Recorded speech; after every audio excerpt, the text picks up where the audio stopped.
గురువు గారు, మీరు ఇప్పటికీ 9 మార్లు కైలాస యాత్ర చేశారు. ఇంకా ఎన్నిసార్లు మీరు కైలాస యాత్ర చేద్దాం అనుకుంటున్నారు? అసలు మీ సంకల్పం ఏంటి? 2011లో వెళ్ళినప్పుడు సార్లు వెళ్ళిద్దాం అనుకున్నా. మేము, మా భార్య సత్యమణి భానుమతి. వెళ్ళిన తర్వాత నాకెందుకు అక్కడికి వెళ్ళిన తర్వాత ఆత్మ సంతృప్తి అనిపించలేదు. ఇంకొక మారు మనం ప్రయాణం చేస్తే బాగుండు, ఇంకొక చూస్తే చూడదు, ఇంకేదో ఉంది, తెలియని గుప్తంగా ఉంది, దాన్ని తెలుసుకోవాలి తపన చేత మళ్ళీ 2వ మారు ప్రయాణం చేశానండి. 2వ మారు ప్రయాణం చేసినప్పుడు యథార్థంగా నేను మొదటి రోజు పరిక్రమ నడిచాను. 2వ రోజు కూడా 22 కిలోమీటర్ల దూరం ప్రయాణం చేసే పరిస్థితికి వచ్చే వరకు మంచు మబ్బుతో కూడుకున్నటువంటి పెద్ద వర్షం పడిందండి. అక్కడ నిలబడితే కింది నుంచి నీరు పడి ఆ నీరులను కదిలే వరకు కాళ్ళు కదులుతున్నాయి. ఈ కాళ్ళు ఎప్పుడైతే కదిలినా నేను స్లిప్ అయ్యే వరకు 3 అడుగులు 4 అడుగులు కింద డల్ అయిపోయింది. కింద చూస్తే పెద్ద ప్రవాహం, పెద్ద లోయ.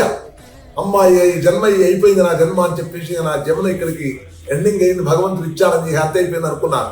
కానీ నా అదృష్టం బాగుండి కొంత 3 అడుగులు 4 అడుగులు ఉండగానే ఒక రాయి అడ్డుపడ్డదండి. ఆ రాయి కాలు అడ్డుపెట్టేశాను. పెట్టడంతో నేను ఆగిపోయాను. కింది నుంచి మట్టంతా తీసే వరకు ఒక శివలింగం దొరికిందండి.